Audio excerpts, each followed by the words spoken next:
have to mention Nasty Crew. Yeah, for me, apart from Roll Deep, because as a they sang, and their album and the way they work, and we never got to see enough of Nasty Crew. But for me, that Nasty Crew got to be the best grime crew ever, like an elite type of crew. You obviously you got your cousins within your I'm like second generation Nasty Crew, not first generation Nasty Crew, because look, do you know a lot of people don't even know Kane was in Nasty Crew or Double was in Nasty Crew? Yeah. A lot of people don't. They don't know that. Super that grime. They think it was just me storming, Grim, and alright, basically because Girls Love they Nasty, think it was Girls Love Nasty and Gets at the end. Yeah. And Jammer used to be our producer. That's what they think. It's crazy, bro. Yeah, because you. So we got you, Sharky, DWE, Jammer, Kano, Ghetto, Demon, Criminal. Is Little Nasty in? Listen. This is the crew that was together for 3 months, right? Because it's all romanticized, yeah. Because if I sat down and I broke down the MCs that was in it, that's why Nasty Crew to you, yeah, you wouldn't believe it. Yeah, like we was all in competition, yeah, and we was all in little cliques within Nasty Crew. But at the time when you could say, right, when Nasty Crew was the heaviest, I tell you, Jam was there, Armour was there, Hitman Hyper was there, Monkey, Footsie, D Double. If I said Jam already, I'm saying Jammer again. Kano, Gets, Criminal, me, Storming. Who's the guy? Mac 10. Nice. Who's the guy? And Terror Danger. Oh shit, big boy producer as well. Big Seek. Who is, I don't know his name, who is the guy who says something about, he sounds like Gets and Kano on... Yeah, but he wasn't in the crew when it was all, like when it was all of us for 2 months. You're talking about that? Yeah, that was all of us there. And if we went out like that... Jesus Christ, that's what I'm saying, bruv. Rap. But they weren't in the style.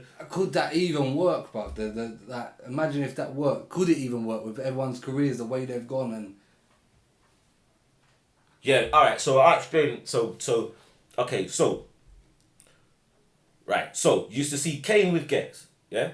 Mm-hmm. You used to see Kane, Gets and Demon, yeah? Mm-hmm. You'll see Kane, Gets and Big Seek and Demon sometimes, right? Way. Is Big Seek nocturnal? Yeah. Alright, cool. Right, so you see that formation there. Then you'll see me and Storming, yeah? Just me and Storming, yeah? Then it'll be me and Storming and Armour. Then it'll be me and Storming and Hyper. Then it'll be Storming was always the glue between me and them lot, right? I never used to really... There's one set when we all... There were a few sets when we all think, but I'm just saying most of the time, this is how it went. Then Jammer will just go where he wants, yeah? Because he's the hype done, dark plates, and it's all gassy when he comes, because... Yeah, you get me, and he brings a couple of the man them. At the time, he had a couple of the man them with him, and yeah, it's lit. Criminal, Gets, Criminal, me and Storming. Mostly Criminal and Gets. Armour never used to really. Then at one point before that, it was Armour, Sharky, Storming, and Hyper all the time.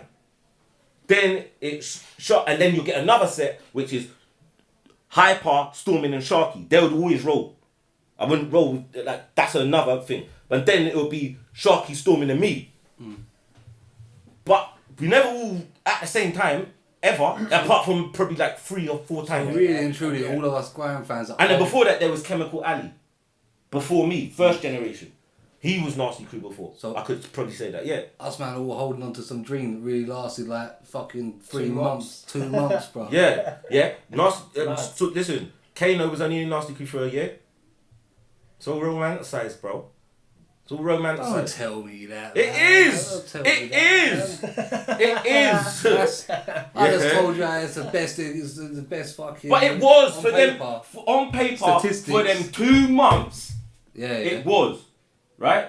But don't get me wrong, for a year, people were building and coming and going, and there was the foundation of them, which was Marcus, Stormin, Sharky, yeah, and then everyone came at different points. Why do you think it didn't work for? It didn't end up working for as long, or living out as because we was all at different stages of our life, and some people business brain wasn't ready at the time. So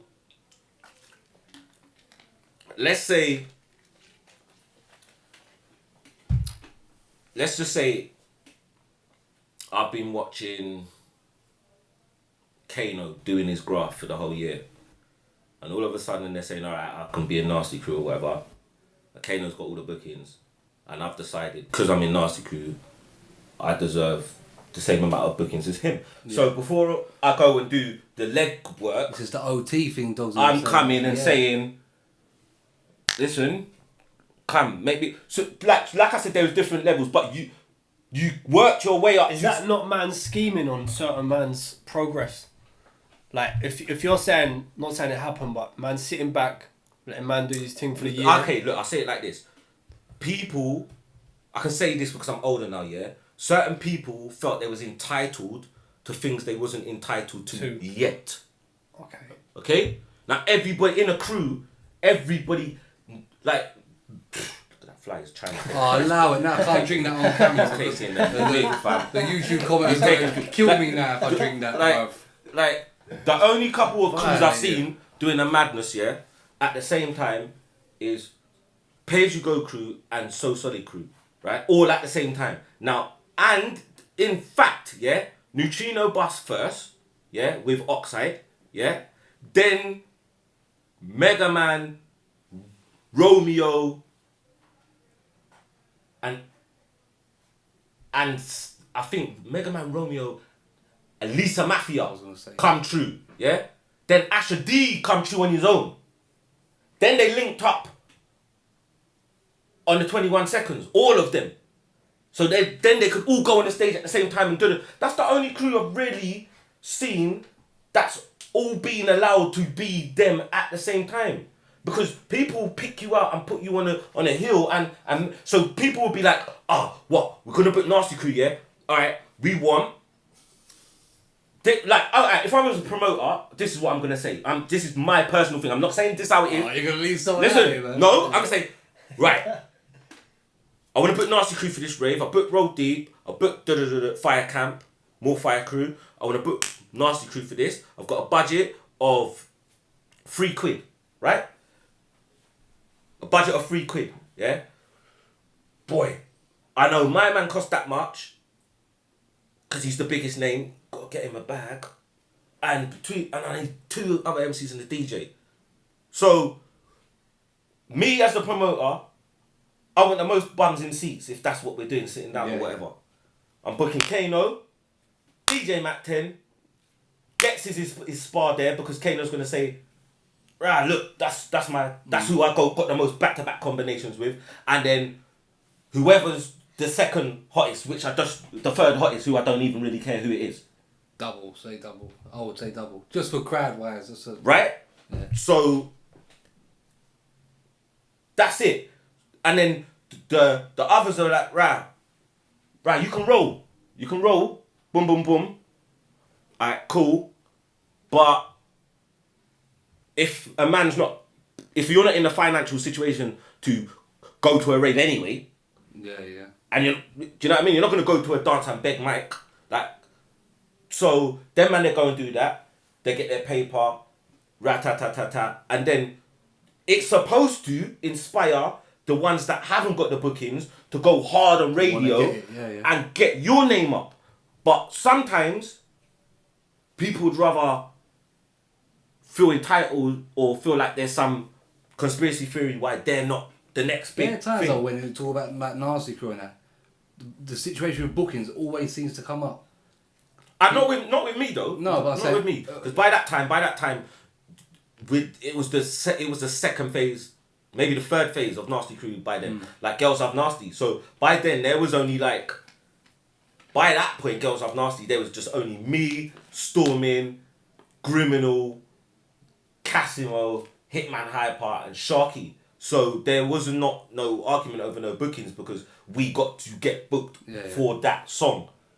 Like it turned into like we was touring. We was like, listen, that song is the biggest underground myth. You know that we got booked to tour with like Joe Budden and these type of people. We were in Amsterdam and all. Like bro, that tune done bits, but for some reason,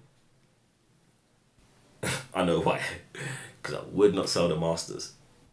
Do you own the masters then? Yeah. Nasty Jack owns the masters. The girls love Nasty. Yeah, everyone's got their PRS. You can check that out. But I own the masters, yeah. I thought someone like Marcus would have owned that, no? How do you end up being the guy that owns the masters there? Because Blackjack gave me the sample. I chopped up the sample. I got the girl from down the road to sing Girls Love Nasty, Jamila. She wasn't even a singer. She was just my mate from down the road. I needed a singer. Got her to come and do it. I orchestrated everyone to come. I paid for the studio. I got the artwork done. I paid for promotion. I done a little deal with Cameo that went a bit sour. We got a video out there. We got bumped by Channel U for about 25 quid. That's a Channel U classic. I was very young, so I was very young and ignorant, and because I was making a lot of money on the road, I used to laugh at all them other people, yeah? So when they're like, oh yeah, I'm trying to get a deal and rah ta ta ta ta, I should, like, me and the man them used to just laugh at them, man, because we didn't really need no deal, yeah? So we used to just laugh at them, you man are bruh, man. You look how you're, and I used to just look at them like cool girls, like you lot are just selling yourself. They used to do some shameful things, like no, I'm not causing no trouble, but listen, Trident could never sponsor anything to do with me. Who did Trident sponsor? Real Deep, innit? Oh, we don't, he's a bad man. I don't know, because I'm not educated enough to talk on it still. That won't be Trident though, innit? Yo, Roll Deep made Good Times and fucking Greenlight, so I'd like, you know what I mean? Bro, known for... I don't know, I'm not educated enough on Roll Deep to talk about it. See where you're Marcus Nasty's cousin, yeah? Mm-hmm. Marcus is kind of like, not the leader, but he's a figure, he's involved, like, from the outside, for me looking, when you tell me things like you own them and that changing my mind a little. Like, one song. No, but like... One song. Two songs. You'll orchestrate what's up. A few songs. A lot of... one to a few. Yeah, but he's my boss.